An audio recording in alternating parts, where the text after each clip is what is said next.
속보, 캡틴 손흥민, 동행 계속 이어가나, 비공식 재계약 협상 돌입.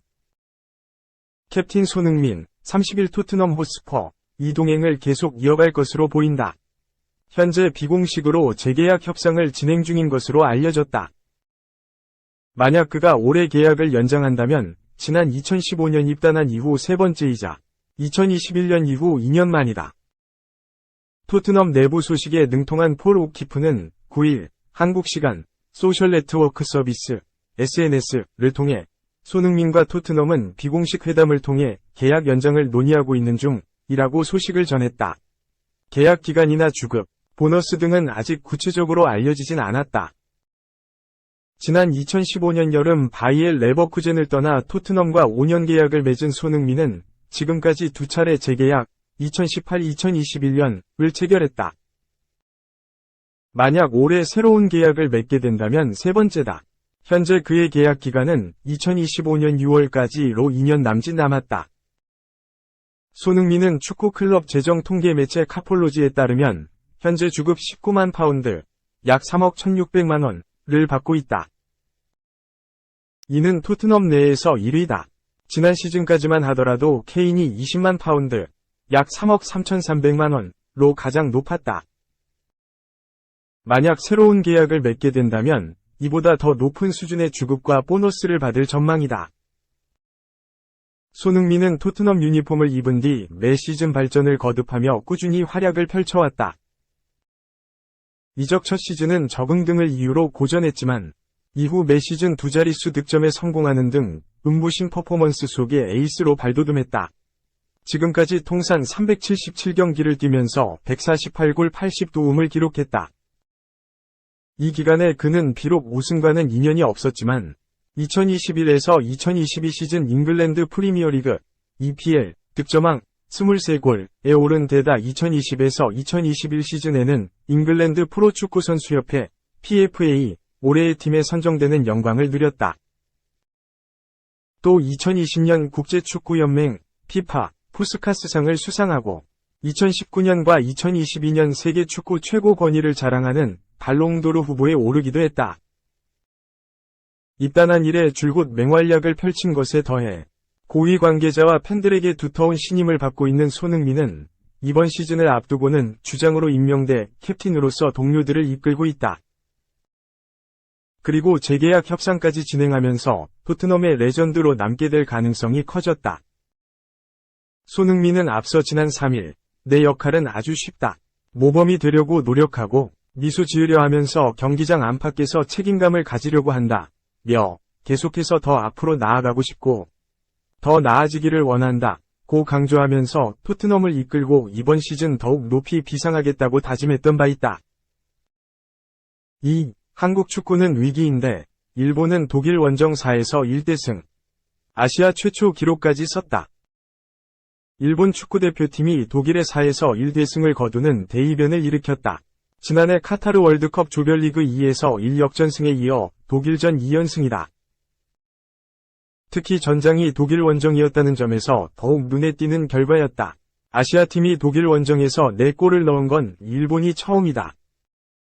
모리야스 하지메 감독이 이끄는 일본은 10일 오전 3시 45분 한국 시간 독일 볼프스부르크 폭스바겐 아레나에서 열린 국가대표팀 A매치 평가전에서 독일을 4에서 1로 완파했다.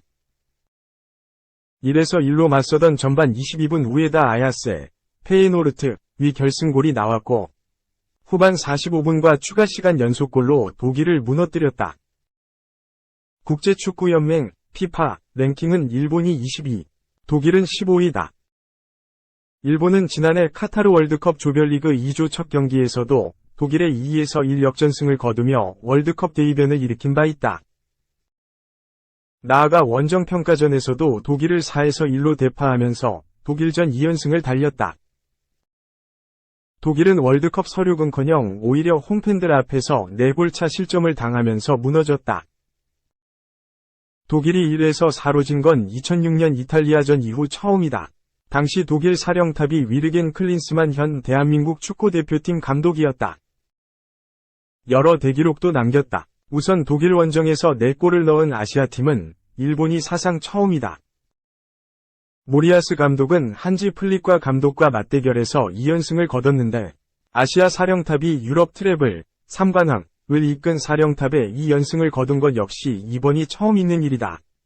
플릭 감독은 2019에서 20시즌 바이에른 뮌헨의 트래블을 이끈 바 있다.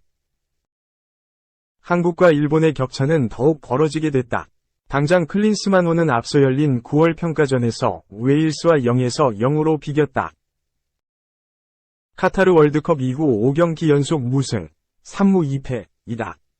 반면 모리아스 감독과 동행을 이어가고 있는 일본은 3월 평가전 무승, 1무 1패, 이후 최근 A매치 3연승을 내달렸다. 최근 A매치 3경기에서 무려 14골이다. 비교될 수밖에 없는 행보다.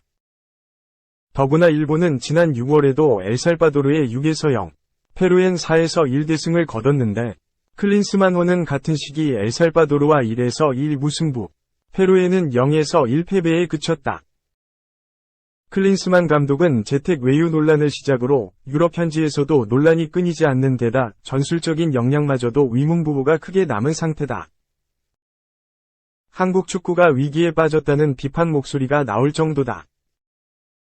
또 일본 축구협회가 독일 원정 평가전을 성사시켰을 때 대한축구협회는 웨일스 평가전을 추진해 양국 축구협회의 행정력마저 비교 대상에 오른 상태다. 여기에 대표팀의 경기력과 결과마저 크게 차이가 나면서 한국 축구는 더 초라해지게 됐다. 일본은 오는 12일 오후 9시 20분 벨기에 힌크에서 또 다른 유럽팀인 튀르키예와 두 번째 평가전을 치른다. 만약 튀르키예도 꺾으면 일본은 최근 A매치 4연승을 달리게 된다. 독일은 지난 6월 A매치에서도 폴란드, 콜롬비아에 잇따라 저 A매치 3연패 포함 5경기 연속 무승, 1무 4패, 위 늪에 빠졌다. 다음 상대는 오는 13일 프랑스전이다. 일본은 우에다를 필두로 미토마 가오루, 브라이턴 앤 호브 알비온, 가마다 다이치, 라치오, 이토 주냐, 랭스가 2선에 포진하는 4-2-3의 1전형을 가동했다. 모리타 히데마사, 스포르팅 CP, 엔도 와타로, 리버풀가 중원에 포진했고 이토 히로키, 슈투트가르트, 도미야스 다케히로, 아스널, 이타쿠라고, 보루시아 멘헨글라트바흐, 스가와라 유키나리, 알크마르가 수비라인에 섰다. 골키퍼는 오사코 게이스케, 산프레체 히로시마, 골키퍼 오사코를 제외하고 필드 플레이어는 전원 유럽파로 구성됐다. 독일은 카이 하베르츠, 아스널을 필두로 세르주 그나브리, 바이에른 뮌헨, 플로리안 비르츠, 바이어 레버쿠젠, 르로이 사네, 바이에른 뮌헨가 2선에 포진하는 4-2-3의 1전형을 가동했다. 일카이 귄도안, 바르셀로나, 과 엠레찬, 도르트문트, 이중원에 포진했다. 니코 슐로터베크, 도르트문트와 안토니오 리디거, 레알 마드리드, 니클라스 쥘레, 도르트문트, 요슈아 키미히, 바이에른 뮌헨가 수비라인을, 마르크 안드레 테어 슈테겐, 바르셀로나, 이 골문을 각각 지켰다. 일본은 점유율을 내준 채 역습에 무게를 두는 전략을 꺼내들었다. 전반 11분 만에 균형을 깨트렸다. 오른쪽 측면에서 올라온 직선 크로스를 이토가 오른발 슈팅으로 마무리했다. 리디거와 경합 상황에서 가까스로 슈팅으로 연결했다. 독일 홈팬들을 침묵에 빠뜨리게 한 한방이었다. 독일도 물러서지 않았다. 전반 19분 동점골을 넣었다. 아크 정면에서 공을 잡은 비르츠가 오른쪽 빈 공간으로 패스를 내줬고 사네가 왼발 슈팅으로 연결해 골망을 흔들었다. 홈팀 독일이 빠르게 균형을 맞추는 모습이었다.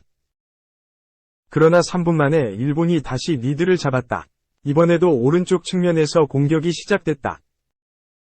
측면 크로스를 이토가 슈팅으로 연결하려던 공이 빗맞아 문전으로 흘렀다. 우에다가 이를 논스톱 슈팅으로 마무리하면서 일본이 다시 앞서갔다. 결국 전반은 일본이 2에서 1로 앞선 채 마쳤다. 점유율은 40%에 그쳤지만 슈팅 수는 5에서 6으로 대등했다. 후반 들어 다시 동점골을 위한 독일의 총공세에 일본이 반격으로 맞서는 양상이 이어졌다. 독일은 토마스 뮬러, 바이에른 뮌헨, 율리안 브란트, 도르트문트 등이 교체로 투입됐고, 일본 역시 아사노 다쿠마, 보움, 와 구보 다케우사, 레알 소시에다드, 다나카 아오, 뒤셀도르프 등을 투입했다. 독일의 동점골 대신 일본의 쐐기골이 나왔다. 정규 시간이 거의 모두 흐른 시점. 수비 뒷공간을 완전히 허물면서 골키퍼와 완벽한 1대1 기회가 찾아왔다. 구보는 직접 슈팅 대신 반대편으로 쇄도하던 아사노에게 패스를 연결했고, 아사노가 이를 마무리했다. 완전히 승기를 잡는 골이었다. 여기에서 만족하지 않았다. 일본은 2분 뒤 네 번째 골까지 만들었다. 오른쪽 측면에서 올라온 구보의 크로스를 다나카가 헤더로 연결해 승부를 마무리했다. 이날 일본은 볼 점유율이 33%에 불과했고, 패스 횟수도 절반 이상 차이가 났지만 슈팅 수에선 오히려 14에서 11로 앞섰다. 폭로 평점 톱5 역시 모두 일본 선수들이 싹쓸이했다. 3. 헬멧 안쪽에 접어둔 간절한 메시지. 이젠 누가 뭐래도 특급 유격수. 생애 첫 황금장갑 도전. 유진영의 현장 1mm. 2014년 입단한 박찬호는 뛰어난 운동신경에서 나오는 날렵함으로 수비에서 항상 높은 평가를 받았다. 주전 유격수로 자리매김한 후 최근 3시즌 2020년에서 2022년 연속 유격수 수비 1000이닝 이상을 소화했지만 수비에 비해 아쉬운 공격력으로 비난의 목소리가 높았다. 결국 일부 기아 팬들은 지난 6월 트럭 시위까지 하며 유격수 자리에 부상에서 복귀하는 김도영을 넣어야 한다고 주장하기도 했다. 하지만 김종국 감독의 생각은 확고했다. 박찬호는 김종국 감독의 전폭적인 지지를 받으며 유격수 자리를 지켰고 7월부터 반등하기 시작했다. 그리고 8월 대폭발하며 10일 현재 타율 0.302, 123안타 47타점 62득점 27도루 출루율 0.360 OPS 0.743로 커리어 하이 시즌을 보내고 있다. 이 성적은 규정 타석을 채운 리그 유격수 중 타율과 안타 1위이며 대체 선수 대비 승리 기여도 2위 기록이다. 올 시즌 박찬호는 누가 뭐래도 공격전 지표에서 리그 최고의 유격수다. 이런 페이스라면 생애 첫 3할 타율과 골든글러브까지 노릴 수 있다. 그는 2020 시즌 규정 타석을 채운 선수 중 가장 낮은 타율 0.23을 기록한 타자였다. 하지만 지난해부터 조금씩 달라지기 시작했다.